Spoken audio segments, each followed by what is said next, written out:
¿Alguna vez has sentido que el enemigo ataca tu vida sembrando miedo, confusión y desesperanza? La Biblia nos dice en Santiago 4:7, someteos pues a Dios, resistid al diablo y huirá de vosotros. Estas palabras encierran un poder inimaginable, pues nos revelan que Satanás no puede resistir cuando un hijo de Dios se mantiene firme en la autoridad divina. Hoy exploraremos cómo ciertas palabras respaldadas por la palabra de Dios pueden paralizar al enemigo y a sus demonios, impidiendo que avancen en tu vida. La guerra espiritual es real, pero Dios nos ha dado armas poderosas para vencer. Descubrirás cómo usar la verdad bíblica para declarar victoria sobre toda opresión y caminar en la libertad que Cristo ya conquistó para ti.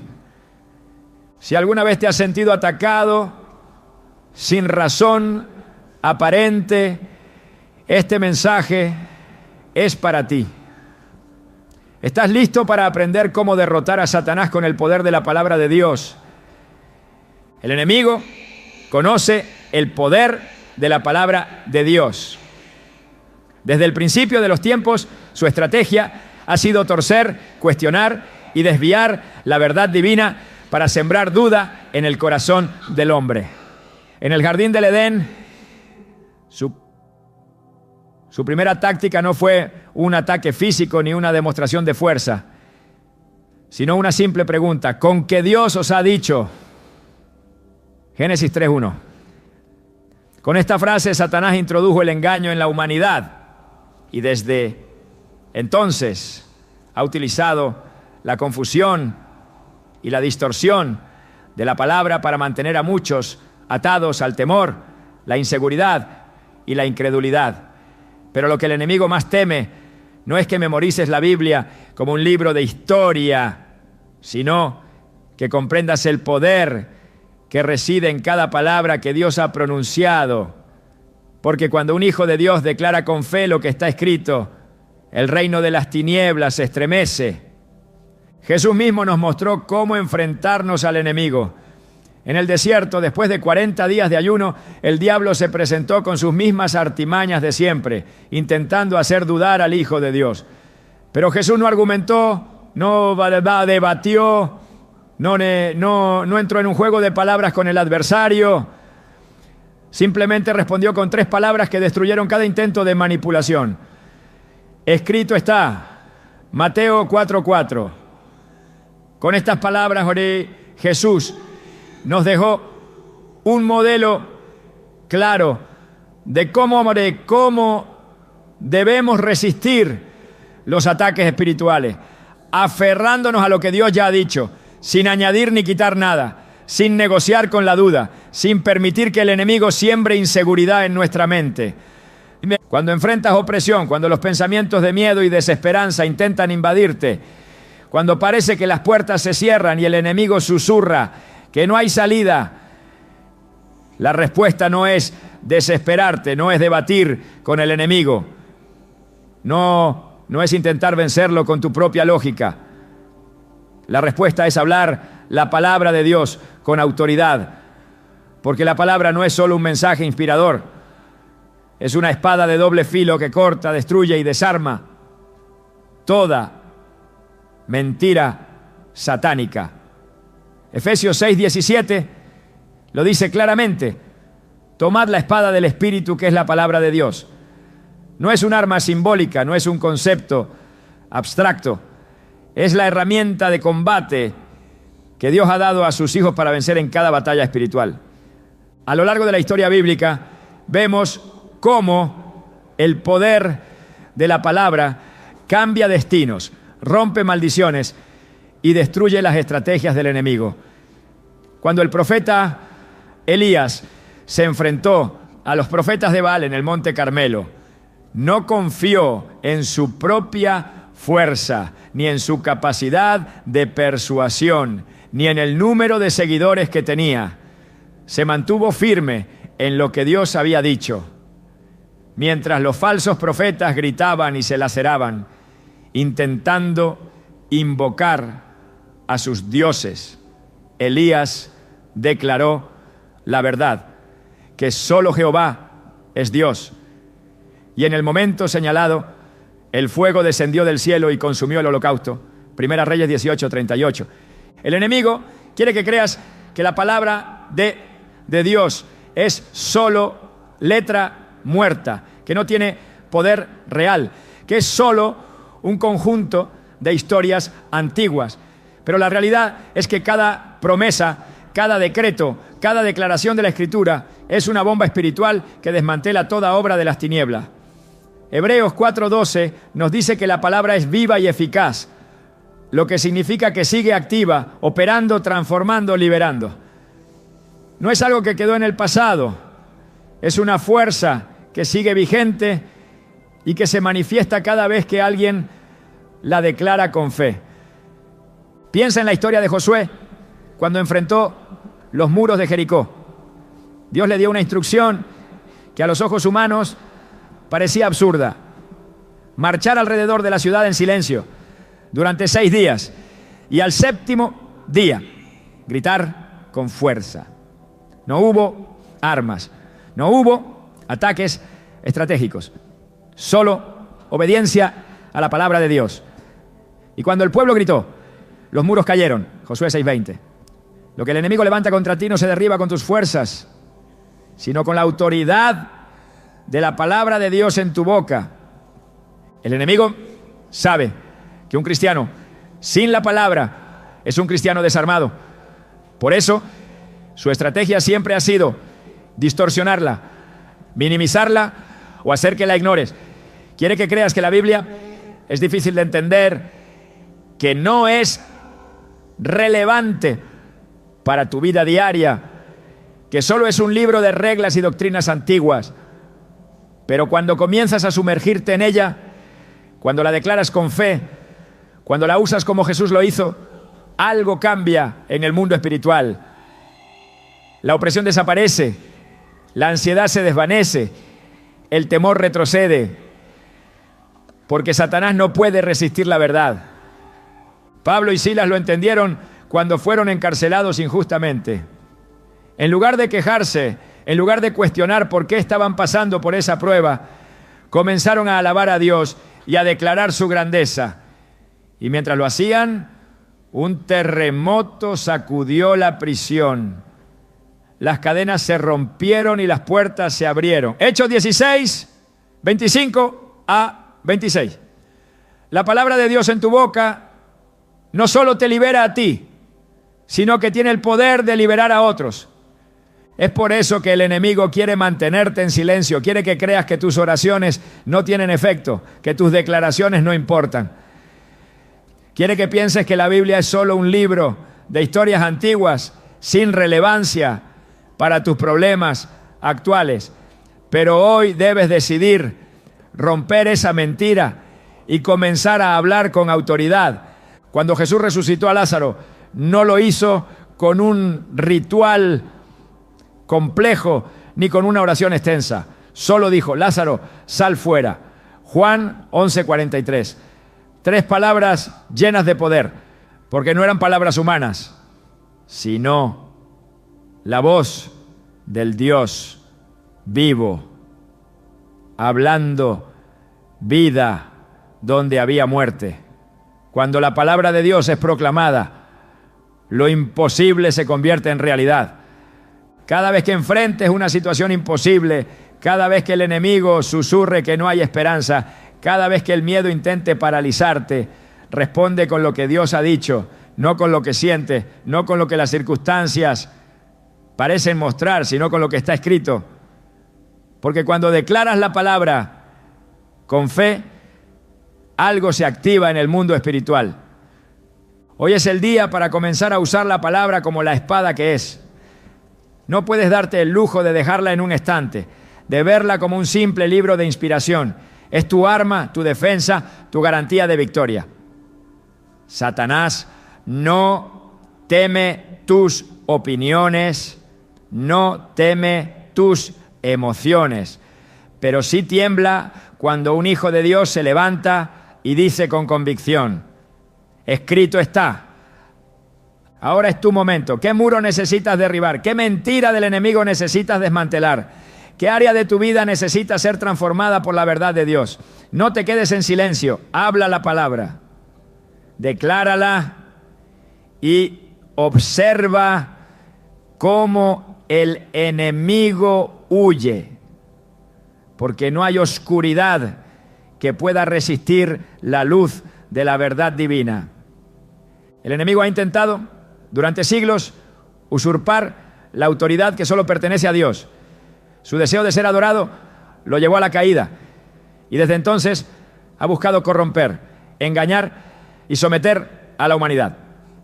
Pero hay algo que los demonios no pueden soportar, algo que los paraliza y los obliga a retroceder: el nombre de Jesús. No es solo un nombre más, no es una simple referencia histórica ni una palabra cualquiera. Es el nombre que está por encima de todo nombre. El único que hace temblar al infierno y el que trae liberación a aquellos que lo proclaman con fe. Filipenses 2:10 lo declara con absoluta claridad, para que en el nombre de Jesús se doble toda rodilla de los que están en los cielos, en la tierra y debajo de la tierra. En los evangelios los demonios reaccionaban con terror cuando Jesús aparecía. No podían resistir su presencia y mucho menos su voz. En Marcos 1:23-24, un hombre poseído en la sinagoga gritó desesperado: ¿qué tienes con nosotros, Jesús de Nazaret? ¿Has venido para destruirnos? Sé quién eres, el Santo de Dios. El reino de las tinieblas reconoce el poder de su nombre y sabe que no hay escapatoria cuando Él se manifiesta. No hubo enfrentamiento físico, no hubo esfuerzo humano, solo la autoridad de su voz que ordenó: cállate y sal de él. Marcos 1:25. Y el espíritu inmundo, sin poder resistir, obedeció. Los demonios tiemblan ante el nombre de Jesús, porque saben que es el nombre del vencedor. En la cruz, Satanás pensó que había triunfado, que la muerte sellaría su victoria, pero fue en ese mismo instante cuando su derrota fue confirmada. Colosenses 2:15 revela lo que ocurrió en el ámbito espiritual. Despojando a los principados y a las potestades, los exhibió públicamente, triunfando sobre ellos en la cruz. La cruz no fue una derrota, fue la proclamación de que el poder del enemigo había sido destruido para siempre. Por eso, cuando el nombre de Jesús es declarado, se recuerda en el mundo espiritual la autoridad de su sacrificio, la sangre derramada que selló la victoria y el poder absoluto que ahora reside en él. Los discípulos comprendieron que no podían hacer nada sin la autoridad de su nombre. En Hechos 3, Pedro y Juan se encontraron con un hombre cojo de nacimiento en la puerta del templo. No tenían riquezas que ofrecerle, pero tenían algo infinitamente más poderoso. No tengo plata ni oro, pero lo que tengo te doy. En el nombre de Jesucristo de Nazaret, levántate y anda. Hechos 3:6. No hubo rituales complicados, no hubo palabras rebuscadas. Solo el nombre de Jesús. Y el milagro ocurrió al instante. El poder del nombre de Jesús no es una teoría, es una realidad que sigue vigente. En Hechos 16-18, Pablo se encontró con una joven que tenía un espíritu de adivinación. Aunque ella proclamaba cosas aparentemente correctas, su fuente era demoníaca. Pablo no discutió con el espíritu, no intentó razonar con él, simplemente declaró: te mando en el nombre de Jesucristo que salgas de ella. Y el espíritu salió en ese mismo momento. El enemigo intentará sembrar miedo y hacerte creer que estás indefenso, que no tienes la autoridad para resistir sus ataques, que sus planes son demasiado fuertes para ser desbaratados. Pero la verdad es que la victoria ya fue asegurada y el arma más poderosa está en tu boca.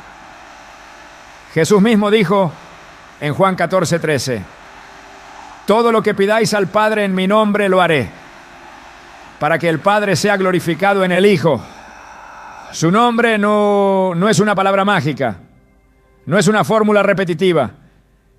Es el acceso directo al poder y la autoridad del cielo. En el Antiguo Testamento los enemigos de Israel temían cuando sabían que Dios estaba con su pueblo. No temían a la cantidad de soldados ni a la fuerza militar, sino a la presencia de Dios en medio de ellos. Cuando los espías fueron enviados a Jericó, Rahab les confesó que el terror se había apoderado de toda la ciudad porque habían oído lo que el Señor había hecho por Israel. Josué 2:9-11.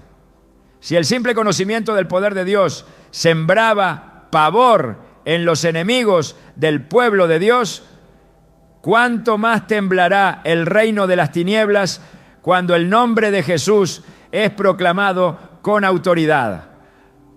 El enemigo intentará que este nombre pierda significado en la vida de los creyentes, que sea usado sin fe, sin convicción, sin entender la magnitud de su poder.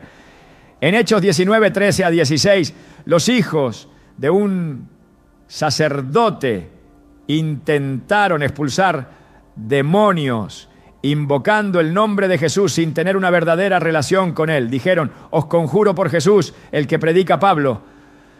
Pero los demonios no los reconocieron, porque el poder no está en pronunciar el nombre como un encantamiento, sino en la autoridad que viene de conocerlo verdaderamente. Los demonios respondieron, a Jesús conozco y sé quién es Pablo, pero vosotros, ¿quiénes sois? Y en lugar de huir, se lanzaron sobre ellos y los vencieron. El nombre de Jesús no puede ser usado de manera superficial. No es una palabra para ser repetida sin entendimiento, sino la expresión viva de la autoridad de Cristo en aquellos que le pertenecen. Lucas 10:19 nos recuerda la posición que se nos ha dado. He aquí, os doy potestad de hollar serpientes y escorpiones, y sobre toda fuerza del enemigo, y nada os dañará. No hay circunstancia, no hay ataque, no hay plan de Satanás que pueda resistir cuando se proclama el nombre de Jesús con fe genuina. Cada vez que enfrentas una situación en la que el enemigo intenta levantarse contra ti, cada vez que sientes opresión, cada vez que la oscuridad intenta tomar lugar en tu vida, la respuesta no está en el temor, ni en la duda, ni en la angustia. La respuesta está en el nombre que sobrepasa todo poder, el único que tiene autoridad sobre el cielo, la tierra y el infierno. Porque cuando el nombre de Jesús es declarado, las cadenas se rompen, la opresión se disipa, la enfermedad retrocede y el enemigo huye. No importa cuán grande parezca la batalla, no importa cuán imposible parezca la situación. Filipenses 2:9 declara que Dios ha exaltado a Jesús hasta lo sumo y le ha dado un nombre que es sobre todo nombre. Eso significa que no hay diagnóstico, no hay problema, no hay enemigo que esté por encima de él. Su nombre es suficiente, su autoridad es inquebrantable. El enemigo ha tratado de minimizar la importancia de este nombre, ha intentado desacreditarlo, banalizarlo, usarlo en vano para que pierda su impacto.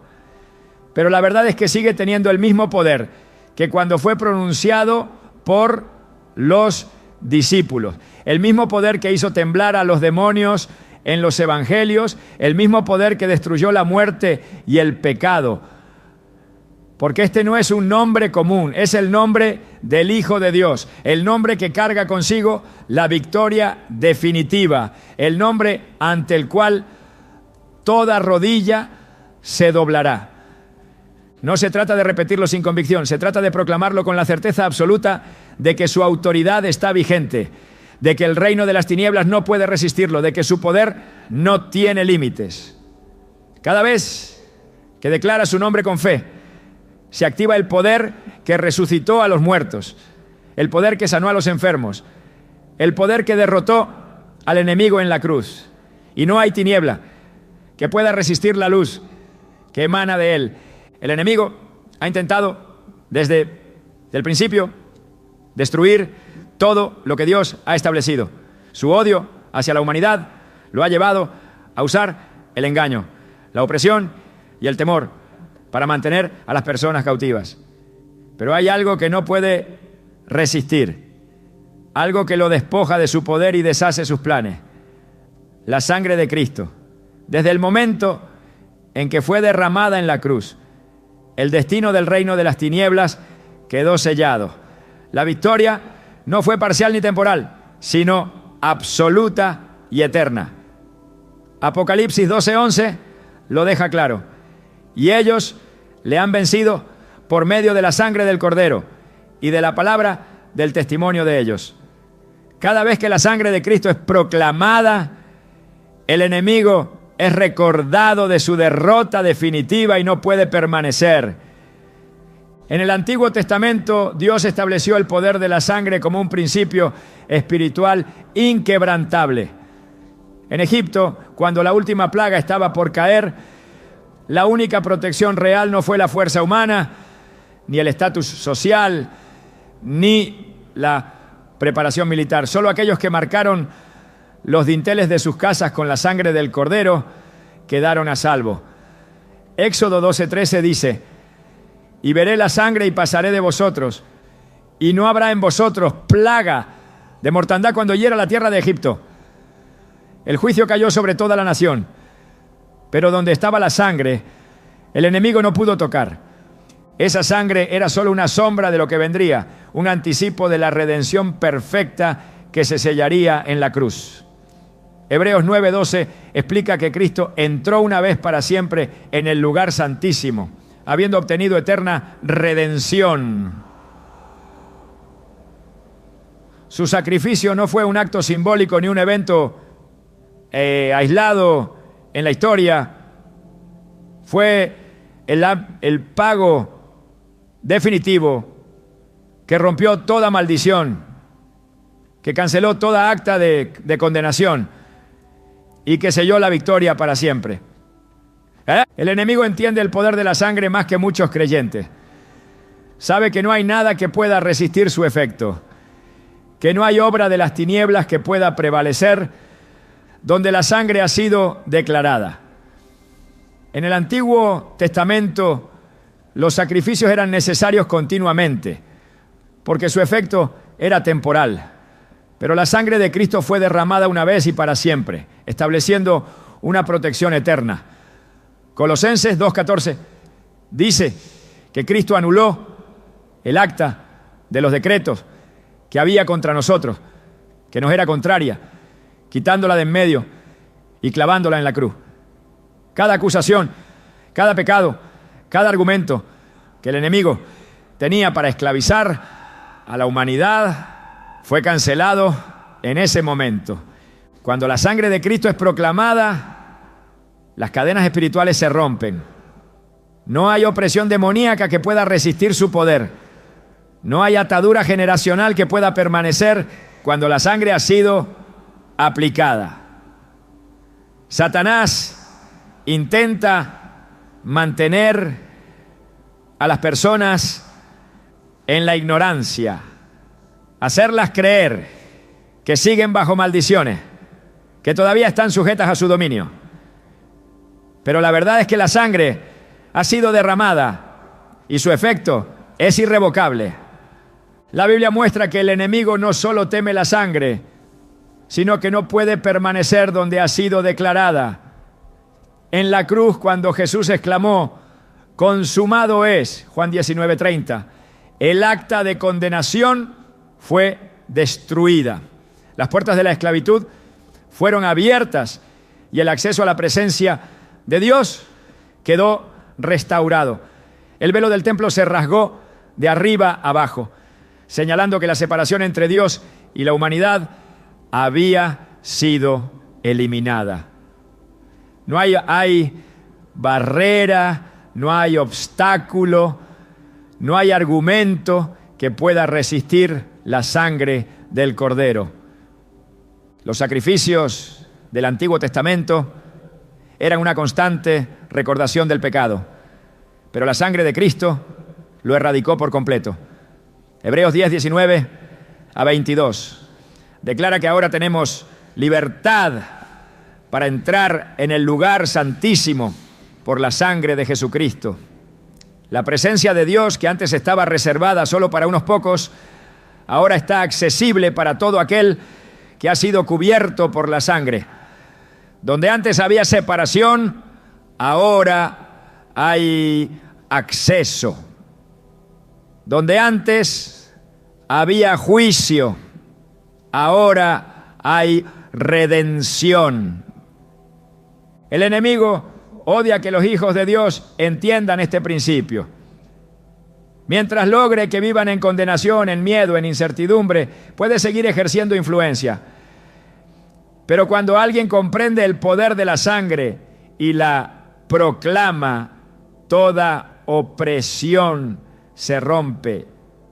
La sangre de Cristo no solo limpia el pecado, también libera de la esclavitud del enemigo. No hay pacto demoníaco, no hay atadura generacional, no hay acusación legal en el mundo espiritual que pueda prevalecer donde la sangre ha sido aplicada. El libro de Apocalipsis revela el impacto de la sangre en la guerra espiritual. Los que vencieron al enemigo lo hicieron por medio de la sangre del Cordero y de la palabra del testimonio de ellos. Apocalipsis 12, 11. La victoria no fue por esfuerzo humano, no fue por mérito propio, fue por la sangre. No hay argumento en contra de ella, no hay contraataque que pueda anular su poder. El enemigo buscará formas de distraer, de sembrar duda, de hacer creer que la sangre no es suficiente. Pero la Escritura es clara. En ella está la redención, la restauración y la victoria total. Donde la sangre de Cristo es declarada, la presencia de Dios se manifiesta, el enemigo huye y la libertad es establecida. El sacrificio en la cruz no solo fue un acto de amor, fue la ejecución de la justicia divina. El pecado no quedó impune. La deuda fue pagada con el precio más alto. Romanos 5:9 dice que ahora hemos sido justificados por su sangre, por él seremos salvos de la ira. La justificación no es parcial, no es temporal, es eterna. Cada batalla espiritual se gana desde la posición de victoria que la sangre ha asegurado. No hay situación, no hay ataque, no hay estrategia del enemigo que pueda prevalecer ante la sangre del Cordero. Su efecto es permanente. Su poder es absoluto. Desde el momento en que el pecado entró en el mundo, Dios estableció que la única respuesta era la sangre. En Génesis 3:21, después de la caída, Dios vistió a Adán y Eva con túnicas de pieles, lo que implicaba el derramamiento de sangre. Desde el inicio, la solución para la separación entre Dios y el hombre fue un sacrificio. Todo el sistema de sacrificios en la ley mosaica apuntaba a la necesidad de un derramamiento de sangre para la expiación del pecado. Pero ninguno de esos sacrificios fue suficiente. Solo Cristo, como el Cordero sin mancha, pudo ofrecer el sacrificio perfecto. En el libro de Éxodo, cuando el pueblo de Israel estaba a punto de salir de Egipto, Dios dio instrucciones precisas. Debían tomar la sangre del Cordero y marcar los postes de sus puertas. No bastaba con creer en la protección, no bastaba con saber que Dios tenía poder, la sangre tenía que ser aplicada. Donde la sangre fue vista, la muerte no pudo entrar. Ese mismo principio sigue vigente. No basta con saber que la sangre tiene poder, no basta con reconocer su importancia. Tiene que ser proclamada, aplicada con fe, declarada con convicción. En cada ataque del enemigo, en cada batalla espiritual, la sangre de Cristo es la respuesta.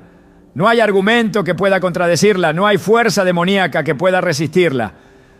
Cuando la sangre de Cristo es declarada, el enemigo no tiene más opción que huir.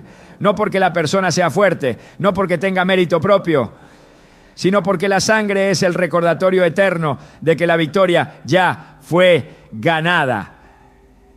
La sangre establece un cerco de protección que el enemigo no puede cruzar. La cruz no fue el final,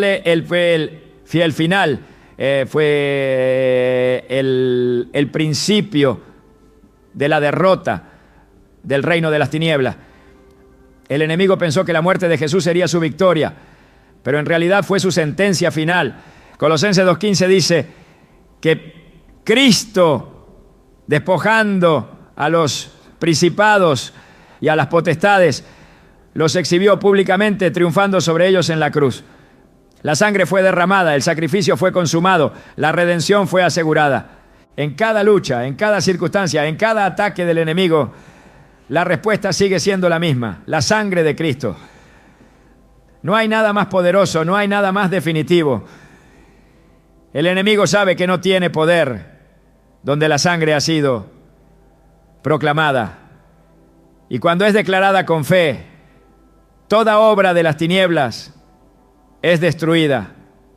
El enemigo no solo ataca con fuerza, sino también con astucia. No siempre viene con una amenaza evidente ni con un ataque directo.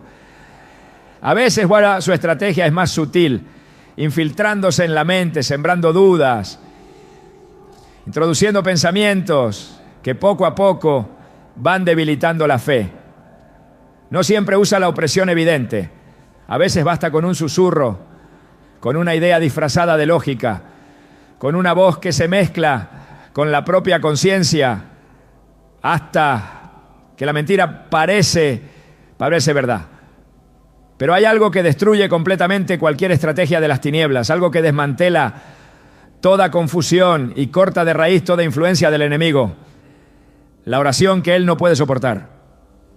En el mundo espiritual, las palabras no son solo sonidos, son decretos.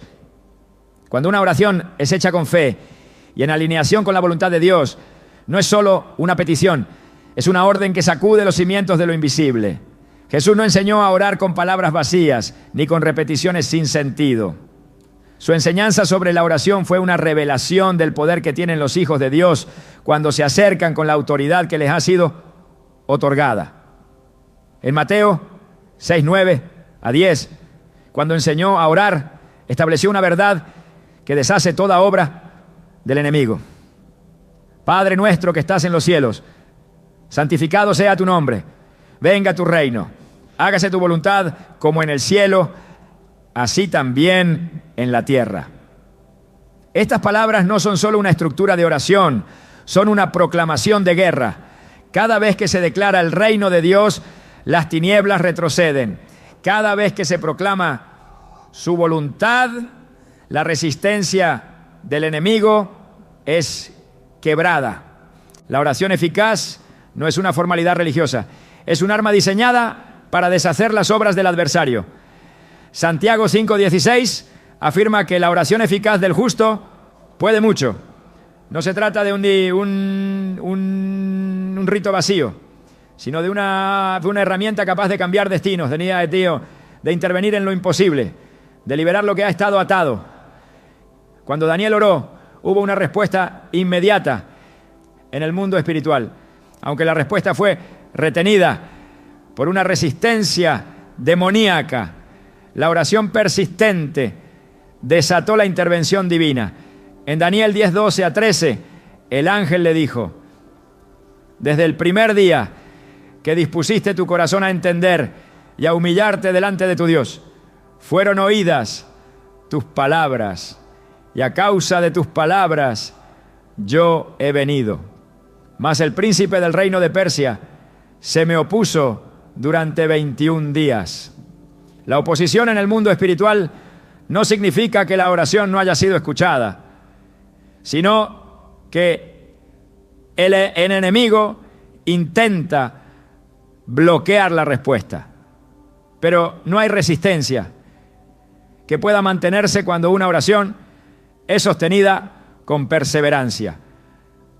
Los discípulos no solo vieron los milagros de Jesús, también observaron la fuente de su poder. No le pidieron que les enseñara a predicar ni que les mostrara cómo hacer señales. Le pidieron algo más profundo.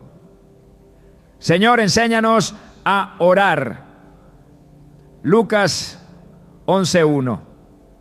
Porque entendieron que todo lo que veían en el ministerio de Jesús fluía de su relación con el Padre.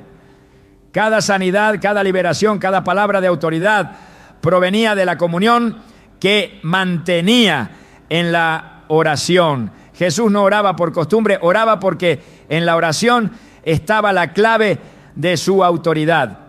En Getsemaní, cuando el momento de mayor agonía llegó, no fue el miedo lo que dominó, sino la oración.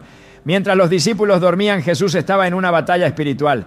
En Lucas 22:44 se describe que estando en agonía, oraba más intensamente, y era su sudor como grandes gotas de sangre que caían hasta la tierra. En ese momento la oración no era una simple comunicación, era una batalla decisiva en la que el destino de la humanidad estaba siendo asegurado. El enemigo intentó debilitarlo, pero la oración lo fortaleció. Cuando los soldados llegaron a arrestarlo, él no estaba en crisis, estaba firme. La victoria no fue ganada en la cruz, fue asegurada en la oración que precedió ese momento. La oración que el enemigo no soporta no es la que nace de la desesperación sin fe, sino la que es pronunciada con convicción absoluta en la autoridad que ha sido dada. No es un lamento sin esperanza, es un decreto de victoria. No es una repetición vacía, es una afirmación de lo que Dios ya ha dicho. En Hechos 4, cuando los discípulos fueron amenazados para que dejaran de predicar, no pidieron protección ni escape, pidieron más valentía.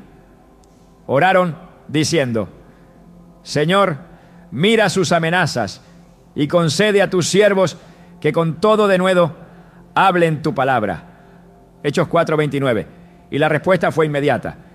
Cuando hubieron orado, el lugar en que estaban congregados tembló y todos fueron llenos del Espíritu Santo y hablaban con denuedo la palabra de Dios. Hechos 4:31.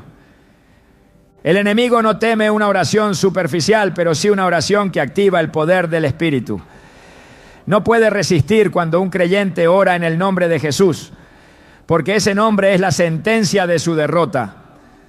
No puede soportar cuando una oración se basa en la palabra, porque cada versículo proclamado es una declaración que no puede contradecir. No puede mantenerse donde hay intercesión persistente, porque cada súplica movida por fe desata intervención angelical. Cuando Elías oró, no fue con incertidumbre, sino con la seguridad de que el cielo respondería. En el primer Rey 18, 36 a 38, cuando desafió a los profetas de Baal, su oración fue clara y llena de convicción. Respóndeme, Jehová, respóndeme para que conozca este pueblo que tú, oh Jehová, eres el Dios y que tú vuelves a ti el corazón de ellos. Y el fuego descendió. No fue una oración prolongada ni repetitiva. Fue una oración que proclamó la supremacía de Dios. Y el resultado fue una manifestación inmediata de su poder. Cada vez que el enemigo intenta levantar una barrera, la respuesta está en una oración que no titubea. En Hechos 16, cuando Pablo y Silas fueron encarcelados injustamente, no se lamentaron, no se quejaron, no cuestionaron. En lugar de eso, oraron y alabaron, y mientras lo hacían, las puertas de la prisión fueron abiertas y las cadenas se soltaron. No hubo intervención humana, no hubo una estrategia de escape, solo hubo una oración y una adoración que desataron un terremoto que cambió toda la atmósfera, ¿no? El enemigo no puede resistir una oración que se basa en la autoridad de Cristo. No puede frenar una intercesión que se hace con la certeza de que Dios escucha. No puede bloquear lo que ha sido declarado con fe. La oración no es solo comunicación, es una conexión con el trono celestial, un canal de acceso al poder que gobierna sobre todo. No es una herramienta opcional, es el fundamento de toda victoria espiritual. En Efesios 6:18, después de hablar de la armadura de Dios, Pablo dejó en claro que la clave para mantenerse firme es la oración. Orando en todo tiempo con toda oración y súplica en el Espíritu y velando en ello con toda perseverancia. No es una acción esporádica, es una actitud constante, un hábito inquebrantable. En cada batalla, en cada desafío, en cada ataque del enemigo, la respuesta sigue siendo la misma. Orar sin cesar, porque cuando un creyente ora, el cielo responde, el infierno retrocede y la victoria se manifiesta. El enemigo no solo busca oprimir, sino también silenciar. Su estrategia no se basa únicamente en ataques directos, sino en apagar la voz de aquellos que han sido llamados a proclamar la gloria de Dios. Quiere robar la alabanza, porque sabe que en ella hay un poder que no puede resistir. No es solo un acto de adoración, es una declaración de guerra, una afirmación de que Dios es supremo sobre todas las cosas, una proclamación que desmantela el dominio de las tinieblas. En la alabanza, el reino de Dios se establece y la atmósfera espiritual es transformada. No es un cántico vacío, es un arma que derriba fortalezas. En el templo, los sacerdotes no solo ofrecían sacrificios de sangre, sino también sacrificios de alabanza. Era parte del diseño divino, porque Dios habita en la alabanza de su pueblo. Salmos 22:3 lo revela con claridad. Pero tú eres santo, tú que habitas entre las alabanzas de Israel. La presencia de Dios no se manifiesta en la queja, ni en la duda, ni en el temor, sino en la alabanza. No es una expresión emocional, es un principio espiritual. Cuando se proclama su grandeza, las fuerzas de la oscuridad son desplazadas. Los muros de Jericó no cayeron con armas ni con estrategias humanas. No fueron destruidos con fuerza militar ni con maniobras políticas. Cayeron cuando el pueblo elevó un grito de alabanza a Dios. Josué 6:20 lo relata con precisión. Entonces el pueblo gritó y los sacerdotes tocaron las bocinas. Y aconteció que cuando el pueblo hubo oído el sonido de la bocina, gritó con gran vocerío y el muro se derrumbó. No fue el sonido lo que produjo la caída, sino la obediencia a un mandato divino. No fue el volumen del grito, sino el poder de la fe manifestada en alabanza. El enemigo no soporta la alabanza porque lo recuerda de su derrota. Antes de su caída, Lucifer fue creado con la capacidad de adorar. Ezequiel 28:13 describe su gloria antes de la rebelión. Los primores de tus tamboriles y flautas estuvieron preparados para ti en el día de tu creación. Fue diseñado para reflejar la adoración celestial, pero en su orgullo quiso recibir lo que solo le pertenece a Dios. Su rebelión no comenzó con un ataque, sino con el deseo de desviar la adoración hacia sí mismo. Isaías 14:13-14 revela su pensamiento. Subiré al cielo, en lo alto, junto a las estrellas de Dios, levantaré mi trono y seré semejante al Altísimo. No buscaba destruir la creación, buscaba usurpar la gloria. Su castigo fue inmediato, porque Dios no comparte su gloria con nadie. Desde ese momento su misión ha sido robar lo que nunca podrá poseer. En la prisión, Pablo y Silas no tenían ninguna razón humana para alabar. No había esperanza visible, no había salida evidente. Pero no elevaron su voz en queja, sino en adoración. Hechos 16:25-26 dice: pero a medianoche, orando Pablo y Silas, cantaban himnos a Dios Entonces sobrevino de repente un gran terremoto, de tal manera que los cimientos de la cárcel se sacudían, y al instante se abrieron todas las puertas, y las cadenas de todos se soltaron. La alabanza no solo los liberó a ellos, sino que cambió la atmósfera espiritual de todo aquel lugar. No se trató de una emoción momentánea, sino de un principio eterno. La adoración no es una reacción a las circunstancias. Es una afirmación de que Dios sigue siendo soberano en medio de cualquier situación. Los querubines y serafines no cesan de proclamar la santidad de Dios. Isaías 6:3 describe su adoración continua. Santo, santo, santo, Jehová de los ejércitos. Toda la tierra está llena de su gloria. No lo hacen porque necesiten repetirlo, sino porque en cada proclamación su gloria se revela aún más.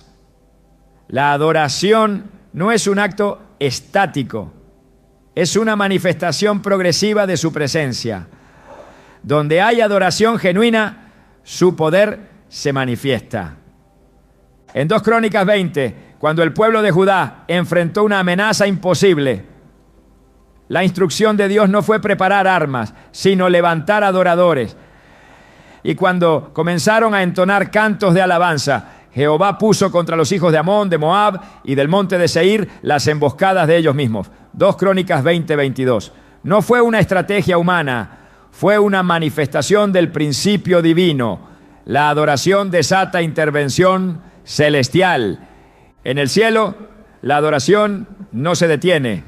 Apocalipsis 5:11-12 describen una multitud que proclama: el Cordero que fue inmolado es digno de recibir el poder, la riqueza, la sabiduría, la fortaleza, la honra, la gloria y la alabanza. No es un simple canto, es el reconocimiento de su victoria. No es un acto de costumbre, es la afirmación eterna de que su reino no tiene fin. El enemigo quiere que la alabanza sea un ritual vacío, una práctica sin significado, una expresión limitada a un momento. Pero cuando es proclamada con entendimiento, el infierno retrocede. La adoración es la respuesta a cualquier ataque, es la resistencia a toda opresión, es la afirmación de que Dios sigue en su trono. La alabanza no es un complemento, es un arma que ha sido dada a los hijos de Dios para caminar en victoria. David no venció a Goliat con una espada, sino con una proclamación de la grandeza de Dios. 1 Samuel 17:45 registra sus palabras. Tú vienes a mí con espada y lanza y jabalina, mas yo vengo a ti en el nombre de Yeshai, nombre de Jehová de los ejércitos, el Dios de los escuadrones de Israel, a quien tú has provocado. Su confianza no estaba en la piedra que llevaba, sino en el Dios a quien servía.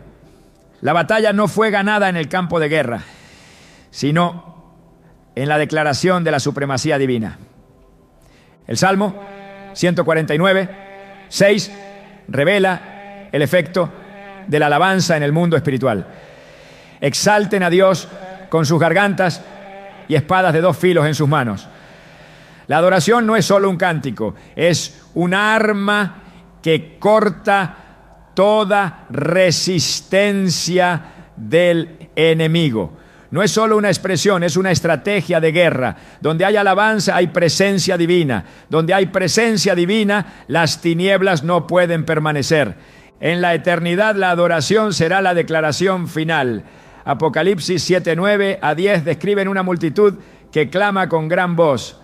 La salvación pertenece a nuestro Dios, que está sentado en el trono, y al Cordero.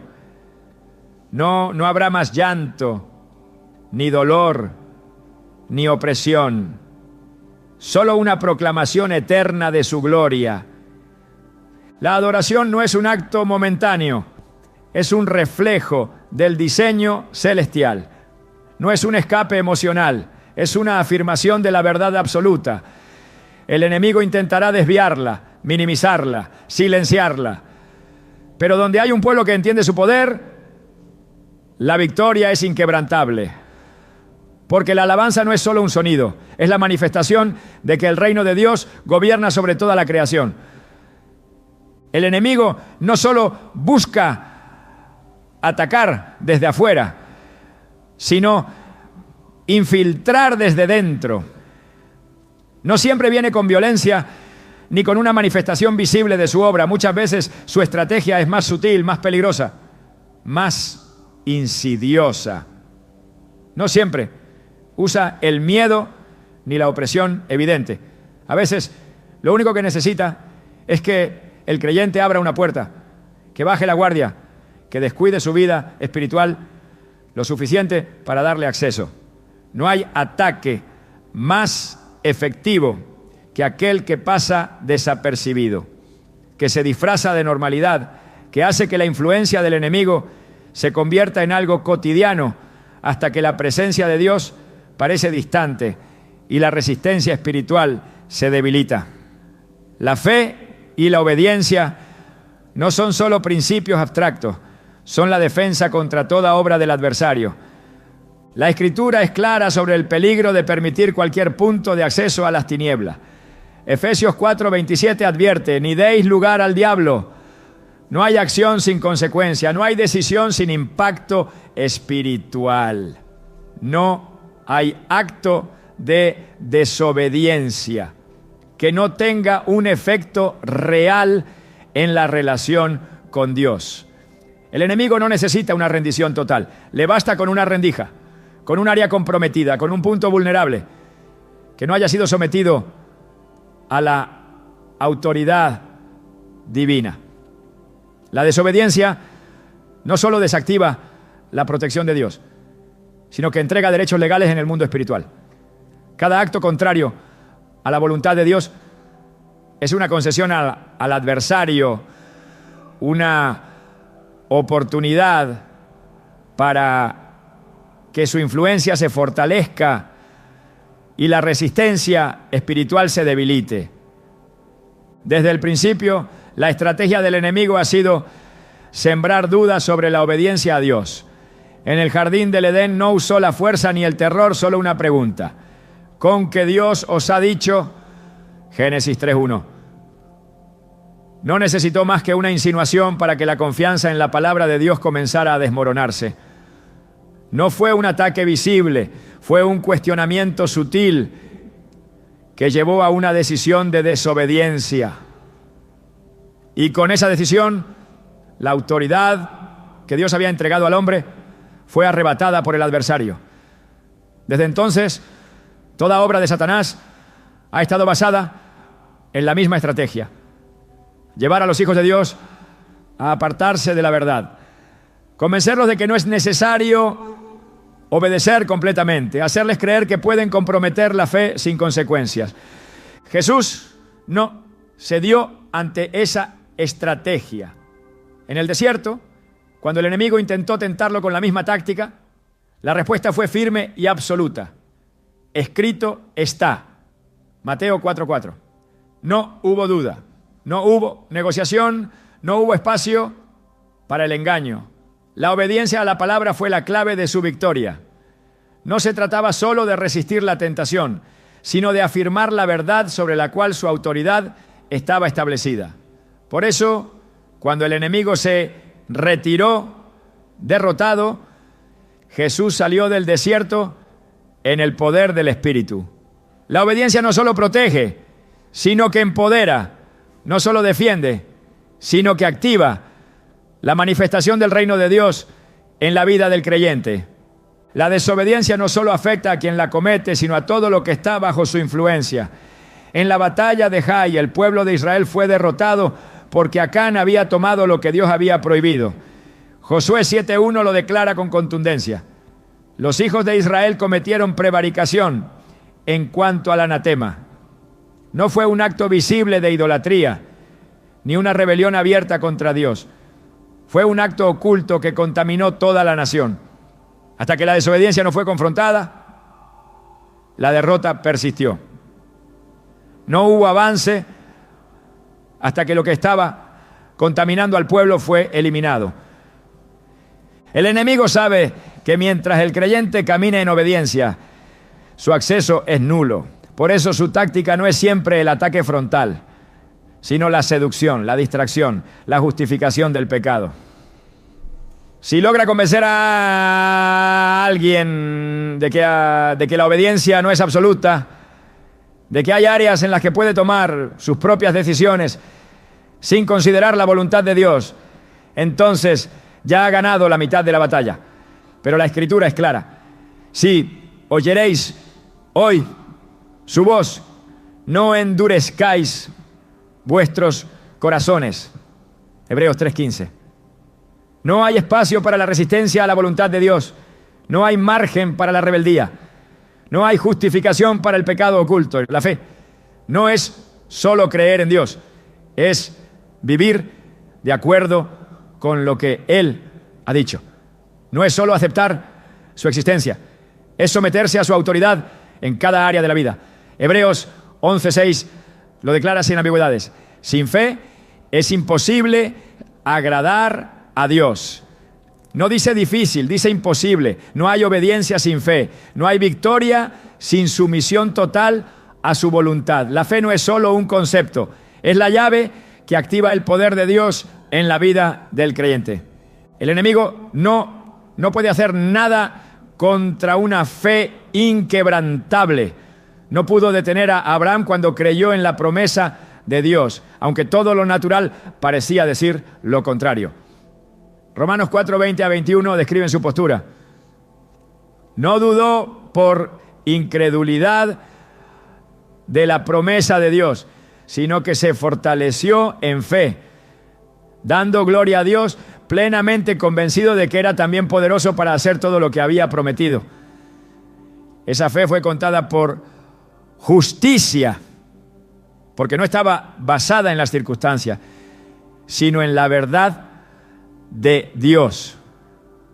Cuando el pueblo de Israel estaba ante la tierra prometida, solo 2 hombres vieron la victoria antes de que sucediera: Josué y Caleb.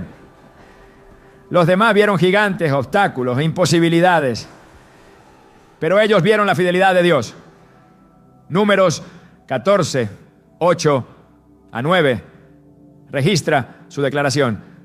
Si Jehová se agradare de nosotros, Él nos llevará a esta tierra y nos la entregará. Jehová está con nosotros, no los temáis. No fue valentía humana, fue una fe que se negó a aceptar la derrota como una opción. El enemigo no puede operar donde hay fe genuina y obediencia absoluta. No puede robar lo que está asegurado bajo la autoridad de Dios. No puede sostenerse donde la verdad ha sido establecida sin negociación. Pero en cuanto una puerta se abre, en cuanto la obediencia se compromete, en cuanto la fe se debilita, su acceso se vuelve real. Por eso, 1 Pedro 5:8 advierte con seriedad: sed sobrios y velad, porque vuestro adversario, el diablo, como león rugiente, anda alrededor buscando a quien devorar. No tiene poder sobre aquel que está firme, pero busca a aquellos que han bajado la guardia, que han permitido grietas en su vida espiritual, que han cambiado la verdad por una versión más cómoda de la fe. Jesús dijo en Juan 14:30, viene el príncipe de este mundo y él nada tiene en mí. No había en él ninguna puerta abierta, ninguna deuda con el enemigo, ninguna concesión al pecado. Esa es la posición de victoria. Una vida cerrada al adversario, sellada por la sangre, sostenida por la fe, afirmada en la obediencia. No hay punto medio en la guerra espiritual. O se está bajo la cobertura de Dios o se está expuesto al enemigo. No hay espacio para la indiferencia, no hay lugar para la neutralidad. Santiago 4:7 establece la clave para vencer. Someteos, pues, a Dios, resistid al diablo y huirá de vosotros. No dice que tal vez huirá, no dice que posiblemente retrocederá, dice que huirá. La resistencia no comienza con el ataque, sino con la sumisión a la autoridad divina. No hay sombra que pueda permanecer donde la luz ha sido establecida. No hay cadena que pueda resistir donde la verdad ha sido proclamada. No hay tiniebla que pueda prevalecer donde la fe ha sido activada. El enemigo no tiene otra opción más que retroceder cuando se encuentra con un creyente que no negocia su fe, que no compromete su obediencia, que no cede ante la presión. No hay victoria parcial en el reino de Dios. No hay protección a medias. No hay autoridad limitada. Donde la obediencia es total, la victoria es absoluta. El enemigo nunca ha tenido el control. Desde el principio, su poder ha sido ilusorio, basado en el engaño y en la ignorancia de aquellos que aún no entienden la autoridad que Dios ha otorgado a sus hijos. Su estrategia no ha cambiado porque no tiene nuevas armas, solo las mismas tácticas disfrazadas de novedad. Su victoria no es posible donde la verdad ha sido revelada, porque todo lo que él ha construido se sostiene sobre mentira. Jesús lo desmanteló en la cruz y lo exhibió públicamente en derrota. Colosenses 2:15 declara que, despojando a los principados y a las potestades, los exhibió públicamente, triunfando sobre ellos en la cruz. Su caída no fue parcial ni temporal, sino definitiva y absoluta. No hay retorno para él. No hay restauración para su reino. No hay posibilidad de que recupere lo que ha perdido. Su desesperación no es por el presente, sino por el final inminente que ya ha sido determinado por Dios. Cada movimiento del enemigo en el mundo espiritual es un intento de retrasar lo inevitable, una lucha contra un destino que no puede cambiar. Su furia no nace del poder, sino del miedo. Apocalipsis 12:12 lo deja claro. Ay de los moradores de la tierra y del mar, porque el diablo ha descendido a vosotros con gran ira, sabiendo que tiene poco tiempo. Su tiempo es limitado, su reino es temporal, su autoridad es inexistente ante aquellos que caminan en la verdad. Su único recurso es mantener a las personas en tinieblas, cegarlas para que no vean la realidad de su derrota, engañarlas para que no reclamen la victoria que ya les pertenece en Cristo. Su mayor temor no es el juicio final, sino cada creyente que despierta a la realidad de su identidad en Dios. El poder del enemigo no radica en su fuerza, sino en la falta de resistencia. Su gobierno no es sobre aquellos que están cubiertos por la sangre del Cordero, sino sobre aquellos que aún no han tomado posesión de la autoridad que Dios les ha dado. Su reino no es de dominio, sino de manipulación. Sabe que no puede contra la luz, así que su única opción es hacer que aquellos que portan la luz la oculten. Quiere que los hijos de Dios caminen con temor, que vivan en inseguridad, que olviden que la victoria ya ha sido asegurada. Pero el momento en que un creyente entiende la magnitud de lo que Cristo ha hecho, el enemigo pierde todo acceso, toda influencia, toda capacidad de operar en su vida. No hay oscuridad que pueda resistir la luz. No hay mentira que pueda permanecer donde la verdad ha sido revelada. No hay cadena que pueda sostenerse donde la autoridad del nombre de Jesús ha sido proclamada. El enemigo no tiene otra opción más que huir cuando se encuentra con alguien que ha decidido creer, que ha decidido caminar en la verdad, que ha decidido pararse en la victoria que ya ha sido dada. La Biblia no dice que tal vez huirá, ni que posiblemente retrocederá, sino que cuando alguien se somete a Dios y resiste, el enemigo huye.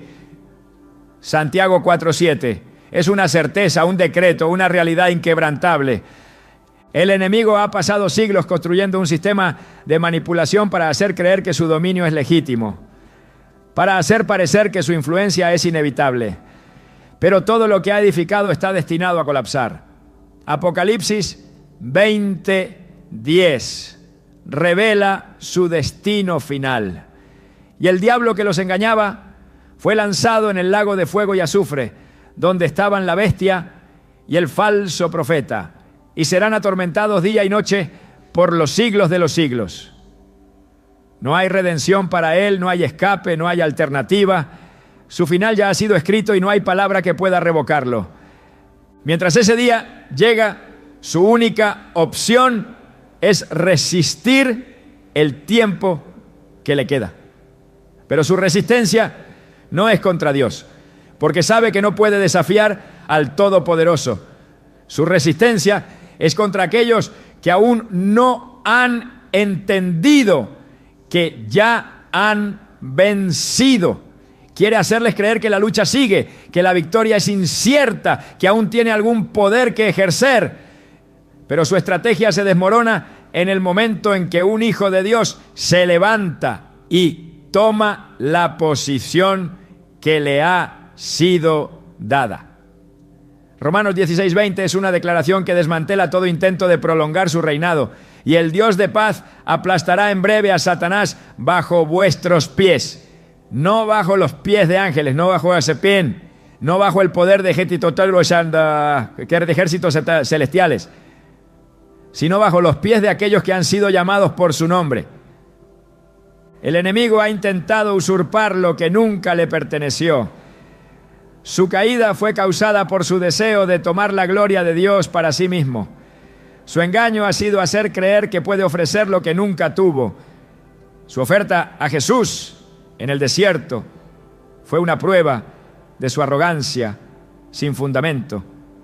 En Lucas 4:6-7 se atrevió a decir: a ti te daré toda esta potestad y la gloria de ellos, porque a mí me ha sido entregada y a quien quiero la doy. Si tú postrado me adorares, todos serán tuyos.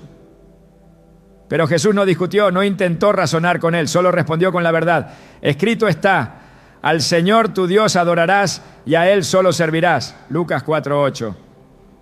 Su mentira fue expuesta en un instante. La estrategia del enemigo siempre ha sido la misma: prometer lo que no puede cumplir, ofrecer lo que no tiene, fingir un poder que nunca le ha sido otorgado. Pero su engaño no puede sostenerse donde la verdad ha sido establecida. Su voz no tiene impacto donde la palabra de Dios ha sido proclamada. Su reino no puede prevalecer donde los hijos de Dios han tomado posesión de lo que les ha sido dado. Nada de lo que ha construido permanecerá. Su influencia es temporal, su presencia es finita, su poder es ficticio. Apocalipsis 11:15 declara el desenlace final de la historia. Los reinos del mundo han venido a ser de nuestro Señor y de su Cristo. Y Él reinará por los siglos de los siglos. Su reinado no será compartido, no será negociado, no tendrá oposición. No habrá batalla que librar, porque la victoria ya ha sido establecida desde antes de la fundación del mundo. El enemigo quiere que el creyente viva en temor, que se sienta en constante lucha, que crea que aún hay algo que puede perder. Pero la verdad es que todo ha sido asegurado en Cristo. Efesios 1:22-23 revela que Dios sometió todas las cosas bajo sus pies y lo dio por cabeza sobre todas las cosas a la iglesia, la cual es su cuerpo, la plenitud de aquel que todo lo llena en todo. No hay nada que el enemigo pueda tomar, porque todo ya ha sido puesto bajo la autoridad de Cristo. No hay victoria que pueda reclamar, porque toda victoria pertenece al Señor. El tiempo del enemigo se agota. Sus días están contados. Su destino ya ha sido determinado. Su poder ya ha sido destruido. No hay batalla en el futuro, porque la guerra ya ha sido ganada. No hay incertidumbre en el desenlace, porque La palabra de Dios no puede ser revocada. Todo lo que ha hecho, todo lo que ha intentado construir, todo lo que ha levantado contra el reino de Dios será reducido a nada. La única pregunta que queda es ¿quién se levantará a caminar en la victoria que ya ha sido asegurada? ¿Quién tomará la posición que le ha sido dada? ¿Quién decidirá no vivir más bajo una mentira, sino bajo la verdad inquebrantable de la palabra de Dios? Porque el enemigo ya ha sido derrotado, su reino ya ha caído, su final ya ha sido escrito. Lo único que queda es que aquellos que han sido llamados por el nombre de Dios tomen su lugar, levanten su voz, proclamen la victoria y caminen en la autoridad que les ha sido dada. Porque donde la luz brilla, la oscuridad no tiene opción. Donde la verdad es declarada, la mentira no puede permanecer. Donde el reino de Dios es establecido, todo lo demás cae. Y el enemigo, sin poder, sin fuerza y sin esperanza, no tendrá otra opción más que huir.